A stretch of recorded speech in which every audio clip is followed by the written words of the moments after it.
هادي له وأشهد أن لا إله إلا الله وحده لا شريك له وأشهد أن محمدا عبده ورسوله قال الله في كتابه الكريم يا أيها الذين آمنوا اتقوا الله حق تقاته ولا تموتن إلا وأنتم مسلمون يا أيها الناس اتقوا ربكم الذي خلقكم من نفس واحدة وخلق منها زوجها وبث منهما رجالا كثيرا ونساء واتقوا الله الذي تساءلون به والأرحام إن الله كان عليكم رقيبا يا أيها الذين آمنوا اتقوا الله وقولوا قولا سديدا يصلح لكم أعمالكم ويغفر لكم ذنوبكم ومن يطع الله ورسوله فقد فاز فوزا عظيما أما بعد فإن أصدق الحديث كتاب الله وخير الهدي هدي محمد صلى الله عليه وسلم وشر الأمور محدثاتها فإن كل محدثة بدعة وكل بدعة ضلالة وكل ضلالة في النار أعاذني الله وإياكم من النار. Kaum muslimin dan muslimat, Bapak, Ibu, Mas, Mbak, Dede semuanya yang semoga senantiasa dirahmati oleh Allah SWT. Alhamdulillah di malam hari ini kembali kita bisa di majelis ilmu ini. Kita memohon kepada Allah ilmu yang bermanfaat, ilmu yang berkah, yang membuahkan amal soleh dan bermanfaat untuk kita di dunia kita dan juga di akhirat kita. Kita mengingat sabda Nabi kita Muhammad SAW, man salaka tariqan yaltamisu fihi ilman sahalallahu lahu bihi tariqan ilal jannah. Barang siapa yang menempuh suatu perjalanan untuk menuntut ilmu agama, maka Allah akan mudahkan baginya jalan menuju surga. Jadi kita bersyukur kepada Allah ketika kita dimudahkan untuk mempelajari ilmu agama. Betapa banyak kaum muslimin yang tidak dimudahkan dalam masalah ini. Betapa banyak kaum muslimin yang bermalas-malasan dalam belajar ilmu agama, bermalas-malasan dalam menghadiri majelis-majelis ilmu. Maka ketika Allah memudahkan kita melangkahkan kaki menuju majelis-majelis ilmu, itu merupakan tanda kebaikan dari Allah SWT, sebagaimana disampaikan oleh Nabi kita Muhammad SAW, man yuridillahu bi khairan yufaqihu fid din. Barang siapa dikehendaki kebaikan oleh Allah, maka Allah akan pahamkan dia dalam perkara agama. Jadi kalau orang itu dia memahami agama dengan benar, niscaya dia akan menjadi orang yang baik. Kalau ada orang katanya paham agama tapi akhlaknya buruk, perilakunya buruk, suka berbuat zalim, mungkin dia agamanya, pemahamannya belum benar. Atau dia itu paham agama tapi tidak mengamalkan ilmunya. Karena kalau orang itu benar-benar paham agama, pasti jadi orang baik. Begitu. Lisannya baik, perilakunya baik, tidak suka menyakiti orang. Mestinya begitu. Karena itu adalah konsekuensi dari keimanan yang telah dia pelajari melalui ilmu yang dia dapatkan. Sebagaimana Rasulullah SAW selalu mengaitkan atau seringkali mengaitkan tentang akhlak yang baik dengan keimanan. Di antaranya beliau mengatakan, man kana yu'minu billahi wal yawmil akhir falyaqul khairan aw liyasmut. Barang siapa beriman kepada Allah dan hari akhir, hendaklah itu berkata baik atau diam. Berkata yang baik. Demikian juga man kana yu'minu billahi wal yawmil akhir fal yukrim jarahu. Barang siapa beriman kepada Allah dan akhir, hendaklah itu memuliakan tetangganya. Jadi kemudian juga Nabi SAW mengatakan, man kana yu'minu billahi wal yawmil akhir fal yukrim dhaifahu. Barang siapa beriman kepada Allah dan akhir, hendaklah itu memuliakan tamunya. Jadi Nabi SAW mengaitkan antara keimanan dengan Allah dan hari akhir, keimanan dengan akhlak yang baik. Karena memang akhlak yang baik itu adalah buah dari keyakinan yang benar, dari keimanan yang kuat. Yang mana akhlak yang baik merupakan bukti dari keimanan seseorang. Karena orang kalau beriman kepada Allah, beriman kepada hari akhir, keimanannya kuat, dia akan takut kepada Allah. Dia pasti ingin masuk surga. Dia takut dari neraka, maka dia membuktikan keinginannya untuk masuk surga dan juga rasa takutnya dari neraka dengan dia itu berakhlak baik. Dengan berakhlak baik dia berharap bisa masuk surga dan juga dijauhkan dari neraka. Maka semoga Allah SWT menjadikan ilmu kita ilmu yang bermanfaat, ilmu yang berkah, yang membuahkan amal soleh dan juga rasa takut kita kepada Allah SWT. Kaum muslimin dan muslimat rahimakumullah, sekarang kita akan melanjutkan pelajaran kita. Kita masih membahas hadis-hadis yang mulia, hadis-hadis Rasulullah SAW yang termaktub di dalam kitab atau Kutaib Al-Arba'in An-Nawawi yang ditulis oleh Imam An-Nawawi Asy-Syafi'i rahimahullah taala, semoga Allah merahmati beliau dan juga memasukkan beliau ke dalam surganya. Di pertemuan terakhir kita telah membahas hadis yang ke-6 sampai hadis yang ke-6 tentang halal dan haram itu jelas. Maka hendaknya kita menjadikannya sebagai prinsip hidup kita, sebagai manhaj kita dalam beragama. Bahwasanya namanya haram, ya haram. Kita akui keharamannya dan kita jauhi, berusaha untuk menjauhi sejauh-jauhnya. Yang halal kita juga akui sebagai halal, kita berusaha untuk meraih yang halal, begitu. Dan di antara keduanya ada perkara yang setengah-setengah, yang namanya syubhat, yang tidak jelas antara haram yang dengan yang haram, ya, yang kemungkinannya mengandung haram, kemungkinannya juga bisa mengandung yang halal, nggak jelas, maka kita jauhi. Kalau yang syubhat saja kita dianjurkan, disuruh untuk meninggalkannya, apalagi yang haram. Maka jangan kita bermain-main, jangan kita bermudah-mudahan dengan perkara yang haram. Karena resikonya neraka, begitu. Di dunia resikonya mendapatkan banyak keburukan, mendapatkan musibah, mendapatkan perkara yang tidak disenangi, mendapatkan hukuman Allah, apalagi di neraka. Sedikit perkara haram bisa saja membuat orang itu masuk ke dalam neraka. Maka kalau sesuatu itu haram, ya kita berusaha untuk meninggalkannya. Berusaha. Jadi bukan bermudah-mudahan, tapi kita berusaha meninggalkannya dan kita meminta pertolongan kepada Allah untuk memudahkan hal itu. Ya. Dan hadis tentang perkara halal itu jelas, haram itu jelas, itu merupakan hadis yang sangat penting, sangat sangat penting dalam agama kita, sampai-sampai di antara ulama mengatakan bahwa hadis tentang halal itu jelas, haram itu jelas merupakan seperempat atau sepertiga bagian dari agama. Jadi kandungan dari hadis tersebut itu seperempat atau sepertiga dari bagian agama. Maka kita mohon kepada Allah, semoga Allah cukupkan kita dengan yang halal dan Allah jauhkan kita dari berbagai macam perkara dan perbuatan yang haram. Nabi SAW mengajarkan kepada kita sebuah doa, Allahumma kfini bihalalika an haramika. Ya Allah, cukupkanlah aku dengan yang halal darimu, dari perkara yang haram. Yani kita memohon kepada Allah agar Allah jadikan kita itu merasa cukup dengan yang halal, sehingga kita tidak akan pernah mencari sesuatu yang haram. Karena namanya haram itu mengantarkan orang ke neraka, sedangkan yang halal akan mengantarkan orang ke surga. Hendaknya kita merasa cukup dengan yang halal, dan sehingga kita itu akan meninggalkan yang haram. Ya, betapa banyak manusia tidak merasa cukup dengan yang halal. Wis gajine pirang-pirang halal, esih rasanya kurang baik. Ya. Sehingga mengambil dengan cara yang haram. Tidak merasa cukup dengan yang halal. Sudah punya istri cantik, ya, esih kurang baik. Akhirnya berbuat yang haram. Nanti belum balik. Punya makanan, punya harta, apa saja. Ya. Kalau orang tidak merasa cukup, maka dia akan mencari sesuatu yang lainnya, seperti itu. Makanya doa ini termasuk doa yang penting. Allahumma kfini bihalalika an haramika. Ya, kalau diteruskan wa aghnini bifadlika amman siwaka.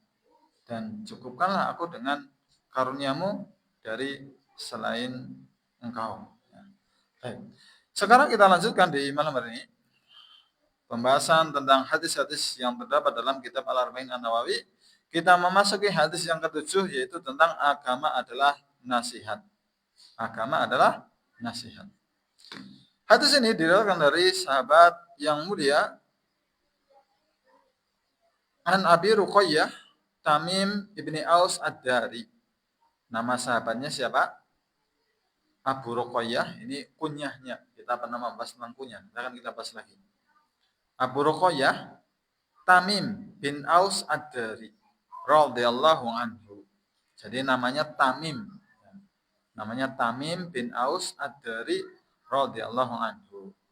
Ya, beliau ini salah seorang sahabat yang mulia yang seingat saya dulunya dia itu beragama Kristen, terus masuk Islam. Ya. Dan beliau ini adalah seorang sahabat yang meriwayatkan hadis tentang Dajjal. Di mana suatu ketika beliau itu sedang naik kapal atau bahtera gitu, tahu-tahu terdampar di sebuah pulau yang nggak tahu di sebelah mana gitu. Pokoknya ngerti-ngerti sampai di pulau tersebut gitu. Karena terdampar. Maka dia bertemu dengan hewan yang besar yang kepalanya seperti ekornya seperti kepalanya.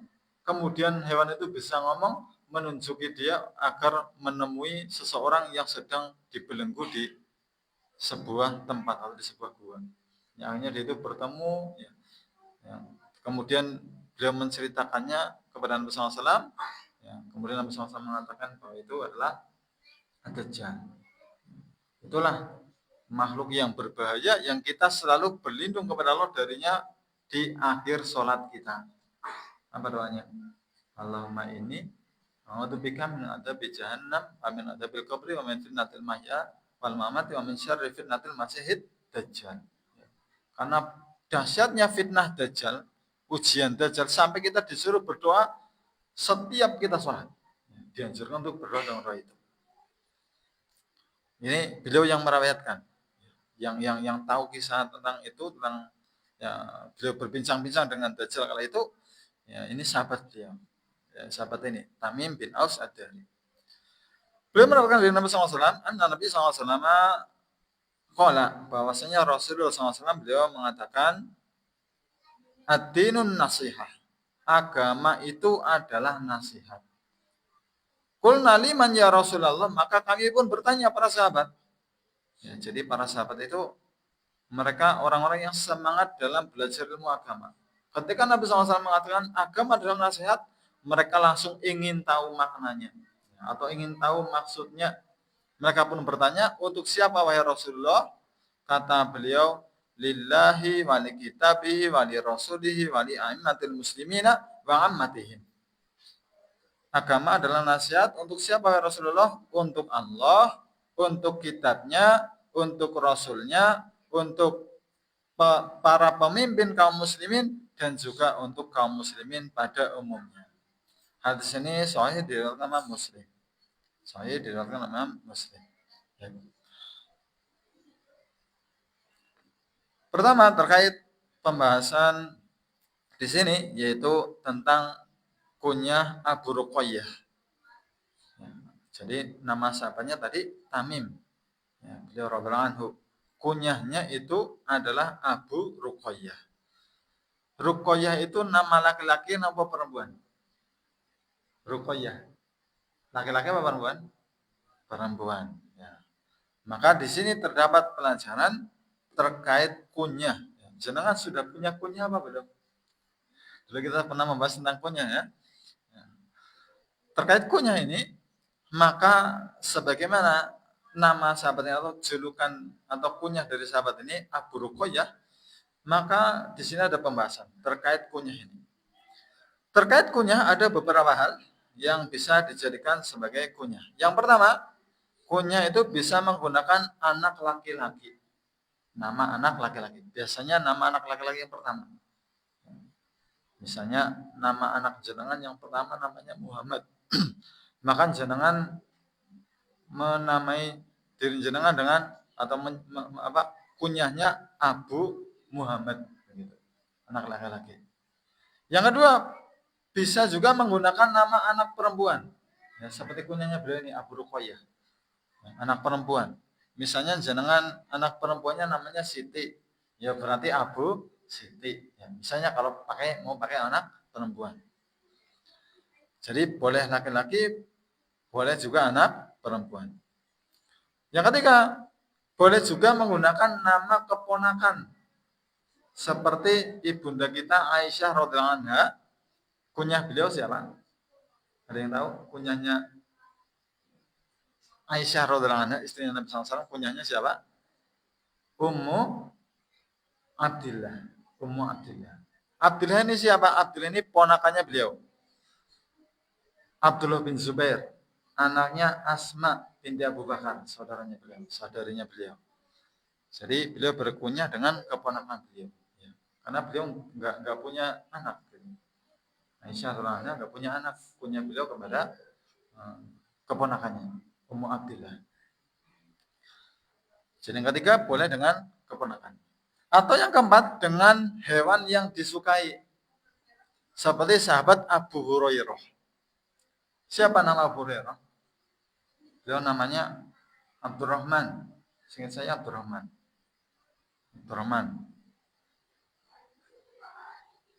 Beliau dipanggil Abu Hurairah. Ya, Hurairah itu artinya apa? Kucing. Jadi beliau itu dipanggil atau dijuluki bapaknya kucing gitu. Karena beliau itu senang sama kucing. Maka beliau dikunyai atau dijuluki dengan bapaknya kucing, Abu Hurairah gitu. Ya, cuman karena bahasanya Arab kita nggak tahu gitu. Taunya Abu Hurairah katanya keren. Ya, kalau di kita ramane kucing. Jadi kayak aneh gitu ya. Nah karena senangnya wedus ya berarti ramane wedus gitu. Jadi gimana gitu ya. Tapi ini ada syarat seperti itu. Ya ini dalam agama kita kunyah seperti itu dibolehkan. Jadi mengikuti hewan yang dia sukai. Gitu. Abu Hurairah itu kalau diterjemahkan itu ramane kucing, gitu. Pakai kucing. Tapi ini termasuk panggilan kehormatan, namanya kunyah itu panggilan kehormatan. Makanya dikatakan juga kita itu hendaknya tidak memanggil diri kita atau menyebut diri kita dengan kunyah kita. Ya, karena itu panggilan ya, kehormatan gitu. Kalau orang lain ya nggak apa-apa, tapi kalau kita nggak usah lah ya biar orang lain saja. Kita kalau menyebut nama saja gitu. Ya, nama saja. Kalau Abu Fulan itu biar orang lain gitu. Karena itu termasuk dikatakan nama yang kehormatan gitu. Ini yang keempat, menamai atau memberikan kunyah dengan hewan yang disukai. Atau yang kelima, menggunakan sesuatu yang ada atau yang pernah terjadi pada dirinya. Menggunakan sesuatu yang ada atau yang pernah terjadi pada dirinya. Ya. Misalnya Ali bin Abi Thalib, kunyah beliau apa? Abu Turub, ya. Bapake lemah, gitu. Atau bapake ladu. Karena suatu ketika beliau itu pernah punya masalah sama istrinya. Saya kemudian beliau itu datang ke masjid kemudian tiduran di tanah. Sama Nabi SAW dibangunkan, ya dipanggil Abu Turab. Abu Turab, bangunlah wahai bapaknya tanah. Jadi boleh ya, Abu Turab, sesuatu yang ada padanya atau yang perkara yang pernah terjadi padanya. Ya, dan ada beberapa kali Nabi SAW itu di dalam hadisnya memanggil orang dengan kunyah, ya, dengan julukan atau dengan sebutan kunyah. Seperti Aba Umair, Ma'uda Fa'alun Uwair, ya, dan seterusnya. Ya, dan yang lain-lainnya. Ini terkait penyebutan kunyah, maka ada bisa dengan 5 hal tadi. Nah, di sini Abu Ruqayyah itu adalah kunyah untuk Tamim. Tamim bin Aus ad-Dari radhiyallahu anhu. Tapi kita masuk ke hadis ini. Nabi SAW di sini beliau mengatakan ad-dinu an-nasihah. Ad-dinu nasihah. Agama adalah nasihat. Agama adalah nasihat.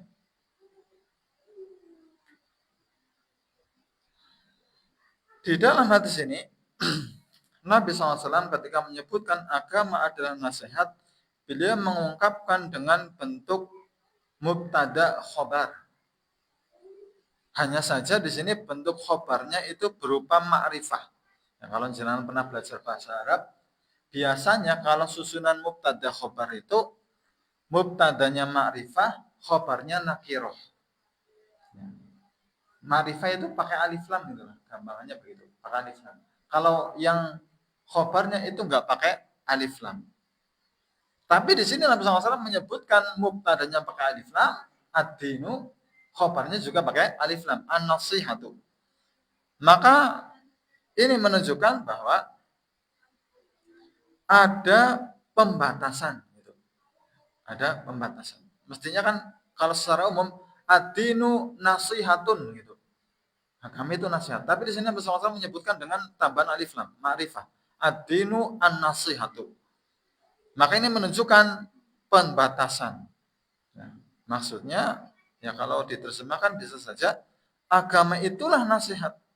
Agama itulah nasihat. Jadi seakan-akan agama itu isinya ya nasihat aja gitu. Hampir secara keseluruhan agama itu isinya nasihat atau inti agama itu nasihat. Jadi seolah-olah Nabi SAW mengatakan begitu. Ya, ini menunjukkan pentingnya masalah nasihat. Yang kedua, menunjukkan pentingnya nasihat, yaitu bahwasanya pembahasan agama itu sangat banyak. Pembahasan agama Islam itu sangat banyak. Tapi di sini Nabi SAW mengatakan agama itu adalah nasihat. Nah, ini juga menunjukkan nasihat itu sangat penting. Padahal agama kan ya, ada iman, ada Islam, ada akhlak yang baik. Tapi di sini Nabi SAW mengatakan agama itu adalah nasihat. Ini juga menunjukkan pentingnya nasihat. Dan di riwayat yang lain Nabi SAW menyebutkan sebanyak 3 kali. Dia mengatakan ad-dinu nasihat, ad-dinu nasihat, ad-dinu nasihat. Ya, maka perkara ini juga menunjukkan pentingnya nasihat. Berikutnya terkait makna nasihat di dalam hadis ini. Jadi kalau kita membaca hadis ini tadi, Nabi SAW ketika ditanya nasihat untuk siapa? Nabi SAW mengatakan nasihatnya adalah agama itu nasihat adalah nasihat untuk Allah, untuk kitabnya, untuk Rasulnya, untuk para pemimpin kaum muslimin dan juga untuk kaum muslimin secara umum. Maka makna nasihat di sini adalah nasihat secara bahasa Arab. Ya, jadi bukan sekedar nasihat dalam bahasa Indonesia. Kalau nasihat dalam bahasa Indonesia itu artinya apa? yakni memberikan saran kepada orang lain. Ya, kalau seandainya maknanya cuma begitu, maka tentunya nggak pas kalau dikatakan nasihat untuk Allah. Allah nggak butuh nasihat begitu. Maka maknanya kurang tepat kalau cuma itu saja. Maka di sini penulis menjelaskan Ustadz Firanda Habibatul Ta'ala yang sudah mensyarah hadis ini menjelaskan hadis ini. Maka untuk memahami hal ini, nasihat itu kita pahami dari 2 segi. Makna secara bahasa maupun makna secara syariat. Biasa para ulama itu kalau mau memaknai suatu istilah, itu mereka memaknai dengan 2 sisi ini. Sisi secara bahasa dan juga secara istilah syariat. Seperti sholat lah gitu. Sholat makna secara bahasa itu doa. Secara bahasa. Tapi kalau setelah istilah syariat, sholat itu maknanya apa? Perbuatan yang secara khusus dimulai dengan takbiratul ihram dan juga di ihram ya ditutup dengan salam. Dengan ucapan dan juga gerakan yang sudah diatur. Itu sholat. Maka tidak cukup dimaknai dengan makna yang pertama saja, itu sholat. Sholat itu artinya doa. Kalau sholat artinya doa saja, berarti kalau saya sudah berdoa, berarti sudah sholat. Berarti nggak perlu berdiri, baca Al-Fatihah, takbiratul ihram tadi sampai salam, nggak perlu. Karena saya sudah berdoa, berarti sudah sholat. Maka kalau pemahamannya seperti itu, maka keliru. Harus dipahami dari dua segi. Demikian pula dalam memahami makna nasihat dalam hadis ini. Apa maknanya? Nasihat secara bahasa yang pertama artinya adalah al-khulus atau al-khulus atau al-ikhlas. Maknanya al-khulus atau al-ikhlas. Yaitu apa artinya? Murni. Artinya murni. Nasihat di sini artinya murni. Sebagaimana dikatakan nasahtul asla. Aku itu memurnikan madu. yakni madunya dibersihkan dari kotoran-kotoran. Yang kedua yaitu maknanya al-khiyatatu, menambal. Ketika dikatakan nasahar rajulu saubahu idza khatahu. Seorang itu menambal bajunya yakni dia itu menjahit bajunya. Menjahit, menambal bajunya. Maka ini makna secara bahasa artinya murni dan juga menambal. Adapun makna secara istilah syariat atau terminologi begitu, maka maknanya yaitu iradatul khairi lil mansuhi lahu. Nasihat itu maknanya adalah menginginkan kebaikan pada orang yang dinasehati. Jadi orang kalau nasihati seseorang itu dia itu menginginkan kebaikan terhadap orang tersebut. Itu namanya nasihat. Ya, atau hiyazatul haddi lil mansuhi lahu. Menginginkan yang terbaik untuk orang yang dinasehati. Itu namanya nasihat, menginginkan kebaikan untuk orang yang dinasehati. Adapun makna yang kedua, jadi kalau yang ini yang pertama, ibaratnya kalau digabungkan dengan makna yang pertama tadi secara bahasa, yakni memurnikan orang dari atau menjauhkan orang dari keburukan atau kekeliruan, sehingga dia itu menjadi orang yang baik begitu. Ya, ada orang salah, maka diingatkan, dinasihati supaya kesalahannya ditinggalkan. Ya, sebagaimana tadi madu itu dibersihkan dari kotoran begitu. Adapun makna yang kedua, yaitu seseorang menasehati saudaranya agar kekurangannya ditambal atau diperbaiki. Namanya orang kan punya kekurangan, punya kekeliruan. Maka kekurangannya ini ditambal dengan nasihat tadi. Sehingga kekurangannya itu tertambal sehingga tidak kurang lagi. Nah, ini namanya nasihat. Adapun makna nasihat yang tadi kita sebutkan ini adalah untuk memahami nasihat yang disebutkan oleh Rasulullah SAW di dalam hadis ini. Sehingga masing-masing dari peruntukan nasihat tadi bisa dipahami sesuai dengan konteksnya. Maka ketika memahami nasihat untuk Allah, tadi Nabi SAW mengatakan nasihat agamanya adalah nasihat untuk Allah yang pertama, itu maknanya bukan menasehati Allah, karena Allah nggak butuh nasihat. Tapi maknanya apa? Maknanya yaitu kita melakukan yang terbaik di hadapan Allah. Ya, kita menjadi orang yang baik, melakukan yang terbaik di hadapan Allah. Itu namanya nasihat kepada Allah. Maka hal ini bisa diwujudkan dengan kita bertakwa kepada Allah. Nah itu. Ini terkait makna nasihat. Sekarang kita bahas terkait makna-makna nasihat yang disebutkan oleh Rasulullah SAW di dalam hadis ini. Di mana di sini Nabi SAW menyebutkan nasihat itu untuk untuk lima ya. Yang pertama nasihat untuk Allah. Yang kedua nasihat untuk Al-Quran. Yang ketiga nasihat untuk Rasulnya. Yang keempat nasihat untuk penguasa. Yang kelima nasihat untuk kaum muslimin secara umum. Di sini beliau membawakan penjelasan dari Imam Ibnu Daqiq Al-Aid rahimahullah ta'ala ketika beliau menjelaskan hadis ini. Jadi di antara ulama yang menjelaskan atau yang menulis kitab yang membahas hadis-hadis yang ada di dalam kitab Arba'in An-Nawawi, di antaranya adalah Ibnu Daqiq Al-Aid. Ya, maka beliau di sini membawakan penjelasan dari beliau yang memang sangat berbobot. Sekarang kita pelajari yang pertama. Agama adalah nasihat. Yang pertama adalah nasihat untuk siapa? Untuk Allah. Kata beliau, Ibnu Daqiq Al-Aid rahimahullah ta'ala, nasihat untuk Allah maknanya adalah beriman kepada Allah, meniadakan sekutu bagi Allah. Maknanya banyak, kita sebutkan satu-satu.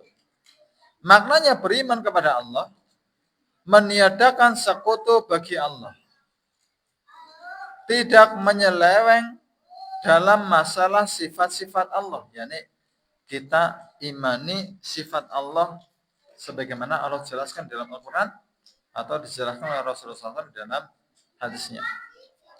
Menetapkan semua sifat-sifat yang sempurna bagi Allah, menyucikan Allah dari segala kekurangan-kekurangan, menaatinya, menjauhi segala kemaksiatan kepada Allah, mencintai dan membenci karena Allah, memerangi orang-orang yang kufur kepada Allah, mengakui dan mensyukuri nikmat-nikmat Allah, ikhlas dalam segala perkara, menyeru dan memotivasi orang-orang kepada semua yang sudah disebutkan tadi, dan berlemah lembut kepada manusia.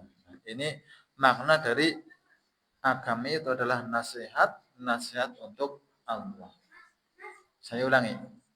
Nasihat untuk Allah maknanya adalah beriman kepada Allah, meniadakan sekutu bagi Allah, tidak menyeleweng, tidak menyimpang dalam masalah sifat-sifat Allah, menetapkan semua sifat-sifat yang sempurna bagi Allah, menyucikan Allah dari segala kekurangan, kemudian menaatinya, menjauhi segala kemaksiatan kepada Allah, mencintai dan membenci karena Allah, memerangi orang-orang yang kufur kepada Allah, mengakui dan mensyukuri nikmat-nikmat Allah, ikhlas dalam segala perkara, menyeru dan memotivasi orang-orang kepada semua yang sudah disebutkan tadi, dan berlemah lembut kepada manusia. Mungkin kalau bisa disimpulkan, agama adalah nasihat-nasihat untuk Allah, yaitu kita menjalankan perwujudan dari keimanan kepada Allah. Itu intinya. Jadi nasihat untuk Allah adalah kita menjalankan perwujudan dari keimanan kita kepada Allah, berupa takwa, cinta dan benci karena Allah, berakhlak baik, seperti itu. Kemudian Ustaz Firman sudah menjelaskan, hafizallahu ta'ala, termasuk nasihat untuk Allah adalah kita tidak takut akan cercaan manusia demi menegakkan apa yang ditetapkan oleh Allah.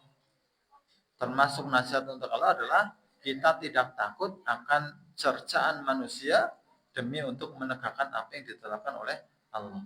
Jadi kita tidak takut kepada manusia dalam menjalankan ketaatan kepada Allah dan juga dalam menegakkan dakwah di jalan Allah. Baik itu masalah berkaitan dengan zat Allah maupun keyakinan secara umum ataupun hukum syariat. Maka jangan sampai seseorang tidak mau menjelaskan kesyirikan karena takut dibenci, dicerca oleh orang lain. Kita tetap harus menyampaikannya. Adapun manusia mau menerima atau tidak, itu urusan mereka dengan Allah.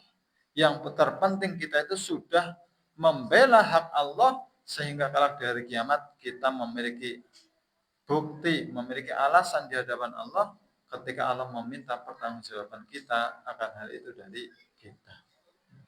Ini pembahasan yang pertama, agama adalah nasihat untuk Allah. Yang intinya tadi kita menjalankan perwujudan dari keimanan kita kepada Allah. Yang kedua, yaitu apa tadi? Nasihat untuk kitabnya, untuk Al-Quran. Apa maknanya? Kata Ibnu Daqiq Al-Ifrahimah. Nasihat untuk kitab Allah adalah dengan mengimani bahwa itu adalah firman Allah, ucapan Allah. Jadi Al-Quran itu adalah ucapannya Allah. Dan diturunkan olehnya. Tidak ada yang menyamainya sedikit pun dari ucapan manusia. Jadi nggak ada yang menyamai Al-Quran sedikit pun. Nggak ada tandingannya Al-Quran itu. Dan tidak akan ada satupun makhluk yang mampu untuk membuat yang semisal dengannya. Nggak ada. Allah menantang seluruh manusia dan jin untuk membuat sesuatu yang seperti Al-Quran. Nggak ada yang bisa. Kemudian juga mengagungkan Al-Quran. Membacanya dengan sebenar-benar bacaan. Jadi membacanya nggak asal-asalan. Tapi dibaca dengan benar. Ya ini dibaca sesuai dengan apa? Makhraj dan sifat hurufnya. Sesuai dengan hukum-hukum matnya. Hukum nun sukun, hukum mim. Gitu. Sukun. Jadi sesuai dengan tajwidnya. Itu berarti kita melaksanakan nasihat terhadap kitab Allah, terhadap Al-Quran. Kemudian juga memperindah bacaannya. Memperindah bacaannya. Ini dengan tajwid. Ya, dengan kita memenuhi hak-hak huruf sesuai dengan haknya. Kalau memperindah, karena kita itu kan ya sebisa kita gitu. Dimana kalau secara nada mungkin biasanya orang itu membaca itu sesuai dengan yang biasa dia dengar. Gitu.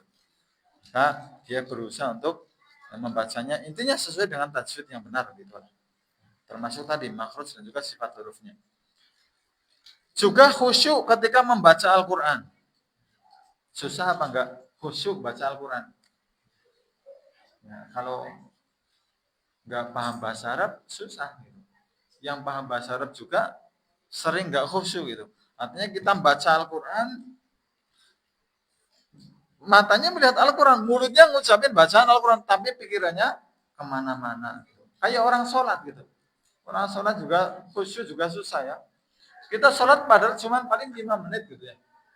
Tapi untuk bisa fokus kok angele gitu ya. Sholat tapi mikirin ngubai. Ya, pikirannya nang pasar, pikirannya nang sawah gitu. Ya. Maka di antara hak Al-Quran yaitu kita membacanya dengan khusyuk. Dengan merenungkan maknanya. Kemudian juga membelanya dari penyimpangan orang-orang yang menyimpang dalam menafsirkannya. Mempercayai apa yang terkandung di dalamnya serta berhenti sesuai dengan hukum-hukumnya. Yani tidak melampaui atau tidak melanggar hukum-hukum yang ada di dalam Al-Quran. Kemudian juga berusaha memahami ilmu-ilmu yang terkandung di dalam Al-Quran. Memahami ilmu di dalam Al-Quran yang terkandung di dalamnya. Mengambil pelajaran darinya, merenungi keajaiban-keajaibannya, dan mengamalkan ayat-ayat yang muhkam, yakni ayat-ayat yang jelas. Serta tunduk dan menerima ayat-ayat yang mutasyabih, ayat-ayat yang maknanya belum jelas bagi kita yang belum punya ilmunya. Kemudian juga mengajak manusia kepada apa-apa yang telah disebutkan tadi. Yani mengajak manusia untuk mengamalkan nasihat terhadap Al-Quran. Nah, ini mana yang kedua dari pembahasan di malam hari ini yaitu makna nasihat terhadap Al-Quran. Ya, semoga Allah mudahkan kita untuk membaca Al-Quran, mempelajarinya, dan juga mengamalkan kandungannya.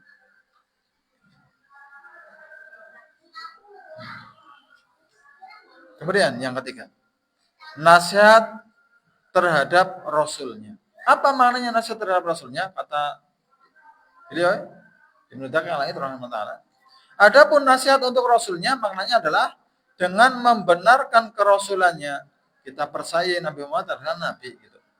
Beriman terhadap apa yang beliau bawa, mentaati perintahnya dan larangannya. Yani melaksanakan perintahnya dan menjauhi larangannya. Membela beliau ketika beliau hidup maupun sepeninggalnya. Memusuhi semua orang yang memusuhi beliau. Berloyal kepada semua orang yang membela beliau, mengagungkan hak-hak beliau dan menghormatinya, menghidupkan ajarannya dan juga sunnah-sunnahnya. Kita di zaman ini terlalu banyak ajaran-ajaran atau sunnah-sunnah Nabi yang sudah ditinggalkan oleh kaum muslimin. Banyak. Maka kita berusaha untuk menghidupkannya. Ya, seperti misalnya menebarkan salam, kemudian doa-doa sehari-hari, itu banyak ditinggalkan oleh kaum muslimin. Dan juga yang lainnya. Kemudian juga diantara bentuk nasihat kepada Rasulullah, yaitu menyambut panggilan beliau dan menyebarkan sunnahnya. Ini menyambut ajaran beliau. Beliau ngajak apa, kita ikuti. Dan menyebarkan ajaran beliau. Meniadakan kecurigaan dan tuduhan terhadap sunnah-sunnahnya. Mengedepankan ilmu-ilmu tentang sunnah-sunnahnya, mempelajari makna-maknanya, dan juga mengajak manusia kepada sunnahnya. Serta berlembah lembut dalam mengajarkannya dan mengagungkannya. Beradab ketika membacanya, yani beradab ketika membaca hadis-hadis Nabi. Tidak berbicara tentang sunnahnya tanpa dasar ilmu. Berakhlak dengan akhlak Nabi, beradab dengan adab beliau, mencintai ahlul bait beliau dan para sahabatnya, menjauhi orang-orang yang berbuat bid'ah di dalam sunnahnya, atau mencela salah satu sahabat beliau dan yang semisalnya. Jadi ternyata banyak sekali ya nasihat terhadap Rasulnya, yang semuanya itu pada intinya kita melaksanakan adab-adab kita terhadap Rasulullah Shallallahu Alaihi Wasallam. Kemudian yang keempat, nasihat kepada para penguasa, beliau mengatakan, yaitu dengan membantu mereka dalam menegakkan kebenaran, mentaati mereka, memerintahkan mereka untuk menegakkan kebenaran, mengingatkan mereka dengan kelembutan, memberitahu mereka akan hal-hal yang mereka lalai darinya, menyampaikan kepada mereka hak-hak kaum muslimin, tidak memberontak kepada mereka dengan senjata atau dengan pedang, melembutkan hati manusia untuk mentaati para pemimpin, sholat di belakang mereka, berjihad bersama mereka, dan mendoakan kebaikan untuk mereka. Ya, jadi di antara hak pemimpin atau nasihat terhadap pemimpin, kita mendoakan kebaikan untuk mereka, dan juga tadi taat pada mereka selagi tidak memerintahkan kepada keburukan. Jadi bukan dicela, diolok-olok, dikritik di hadapan umum, bukan, tapi didoakan kebaikan. Coba, seandainya semua penduduk Indonesia mendoakan kebaikan untuk pemimpin kita, kalau seandainya saran satu dikabulkan, jadilah pemimpin kita pemimpin yang baik. Tapi kalau orang-orang pada demo, ya, maka ini tidak sebagaimana orang yang berdoa. Bahkan efeknya lebih buruk bisa saja. Tapi kalau doa kebaikan, ya maka ya Allah akan mudah saja mengabulkan doa orang-orang yang berdoa. Adapun yang kelima, terakhir, yaitu nasihat kepada kaum muslimin secara umum, kata beliau, yaitu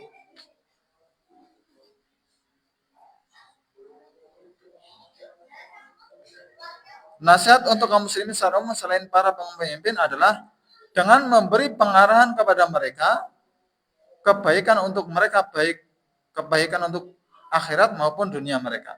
Membantu mereka menjalankan itu semua, menutupi aib-aib mereka, menutupi aib kaum muslimin. Membantu mereka menutupi kekurangan mereka, menghilangkan bahaya terhadap mereka, memberikan manfaat untuk mereka, memerintahkan mereka kepada yang ma'ruf dan mencegah dari yang mungkar dengan kelembutan dan juga keikhlasan. Berkasih sayang kepada mereka, memuliakan yang tua dan menyayangi yang muda, mengatur waktu dalam memberikan nasihat, tidak menipu mereka, tidak hasad, mencintai kebaikan untuk mereka sebagaimana mencintai untuk diri kita, dan juga membenci hal-hal buruk menimpa mereka sebagaimana kita tidak senang kalau keburukan itu menimpa diri kita, serta membela harta dan kehormatan kaum muslimin dengan perkataan dan perbuatan, dan juga memotivasi mereka untuk menjalankan semua nasihat-nasihat tadi. Nah, ini terkait dengan nasihat terhadap kaum muslimin. Adapun terkait adab menasihati secara umum, yaitu pertama, seorang itu ketika menasihati itu menasihati secara sembunyi-sembunyi.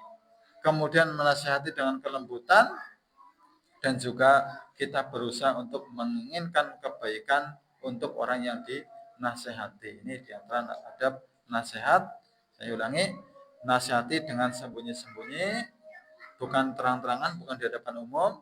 Yang kedua, dengan ucapan yang lembut. Yang ketiga, kita menginginkan kebaikan untuk orang yang kita nasihati. Ini kata kalau kita menyampaikan nasihat kepada orang lain. Demikian pembahasan dalam malam ini, semoga bermanfaat.